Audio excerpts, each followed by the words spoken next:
Um, Struggling for success. You know, I know sometimes, guys, you have situations where we want to get somewhere money wise, financial wise, just to have a better situation. And, you know, hopefully you think you work so hard to try to get somewhere and you still don't get where you wanted to be at. It happens. You know what I mean? I remember like I was a high school dropout, got my GED, was working for clothing with it's not open anymore, but it was called S&D's and crazy. Right? And I used to fold clothes, you know what I mean? Like I did that for a little bit. From there, I went to I was like working for a jewelry company. I won't say who. And I remember working my behind off, and I thought because I had my GED and I did this particular company, I thought that they would have kept me because I was one of their highest salesmen. I was good at that at one point, but there was a sense of racism in there that they didn't, they just didn't want to perfect where they saw me going. But sometimes when things happen, it just happens for a reason. So I remember down and out, lost the job with the jewelry company, had a kid, you know what I'm saying? My son was what? By that time, he was about one going on two. And I remember struggling. I remember going through it. And, in and out of jobs, trying to figure it out, dealing with the BS and the politics that come with jobs. And then I went to school for mechanics. Excuse me. Went to school for mechanics, did all of that, and throughout that, was working like a little part-time job after school. I went to Apex Tech. You know what I'm saying? So I did that, but it wasn't making really no money behind it. I thought, what I was trying to do was pretty much be an intern for like Mercedes, BMW on the side after school, but they was like, until you got your certifications, you ain't gonna be able to get in there. And even after I got certified, and I passed and all of that, I went back to those companies. They still didn't take me. All right, cool. And at that time, the economy was pretty bad because it was around the time we was in a recession. And the recession back then, and people who are my age, recession was serious. Like, to get a job was really hard to get. Like, it's not like this day and age, like, where, like, you can just get a job right off the fly, and it's just, like, now hiring signs. Not in New York City. That wasn't that during that time. And I remember I was like, I got to find another job. I got a responsibility, all that type of stuff. I remember walking up blocks. I mean, all 5 boroughs. I had no car, had no way of transportation. Some situations I hopped over, the turnstiles just to go ahead and find a job. I mean, the Bronx, Staten Island, Queens, Long Island, my borough, Brooklyn. You know what I mean? Like I did all of that just to try to do my best to get where I needed to be at, and couldn't find nothing. And then I remember going to this dude that helped me out from my old school, you know what I'm saying, my old elementary school. And he told me, he was like, yo, you come back to me, whatever. I just need to see your promise. If you're going to do what you got to do for yourself with education wise, you do that, come back to me. I got you. So I went and I did that. I went and got my education on point. Came back to him. I was like, yo, this is what it is. He gave me the paperwork. At this time, before like they switched the whole board education up, like for you to get assigned to that school or for you to even get that paperwork, you had to go to like that particular management office or that not even management, engineer office to get that paperwork to get certified to work for the board education.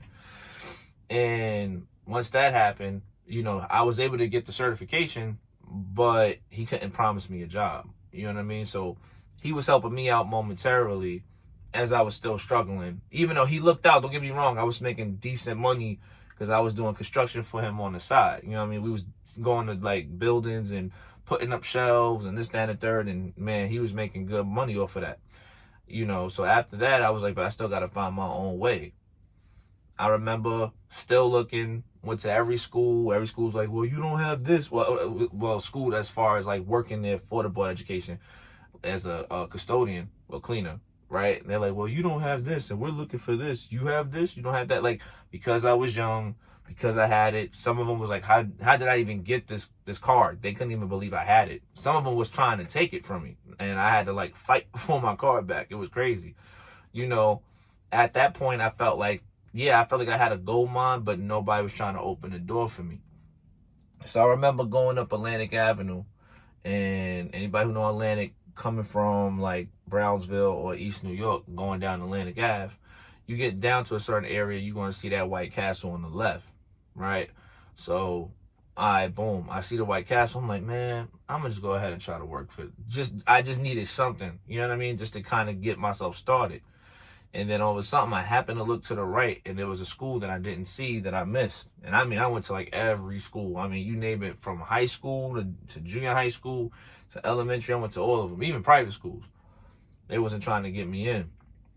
I looked at this school, and I just felt like this is my last hoorah, but I'm going to give it my all when I get here. And I prayed about it.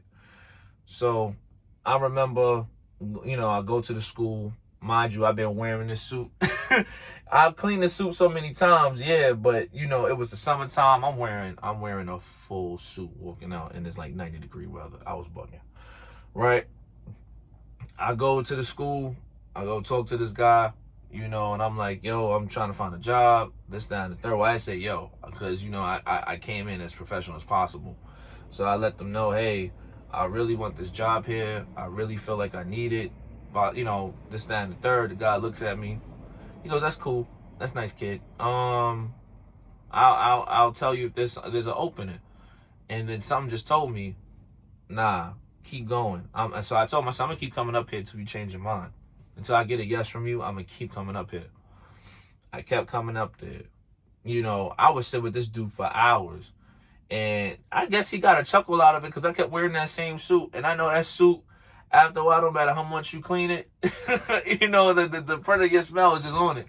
And he could tell that I was highly dedicated and highly motivated to get it done, to get the job, whatever.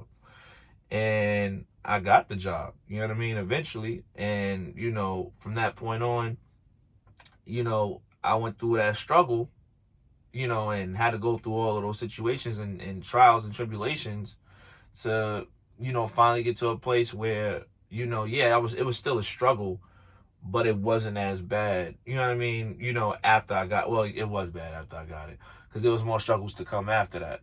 But no matter what you're going through, even when you feel like there's no hope or whatever the case may be, that's when you have to have that extra hope on the side to be like, no, I'm going to go ahead and perfect and do the best I can until somebody recognizes me. You know what I mean? And put prayer in it. You know what I mean? Definitely pray. It works 110%. Every time I prayed, it happened in some form of fashion. And don't get it twisted. You could pray for something, and, you know, God may not want to give that to you because it may not be for you, but he may put you in another direction that's right for you. You know what I mean? And it's also a lesson learned at the end of the day. You know, but like I said, I come from struggle. I didn't have it easy. I've never given up. You know what I'm saying? Never given up. Number one thing in the struggle, when you're going through it, no matter how hard it gets, no matter how much it's like you feel like there's no hope, you stay strong with the situation and you keep rolling no matter what. Do not stop and do not give up. You know, it'll get better. It'll get better. Trust me, it'll get better. And I pray for you that it does. To anybody who's looking at this, I appreciate y'all. It's a Monday. Be careful out there, and I'll holler at y'all later. Peace.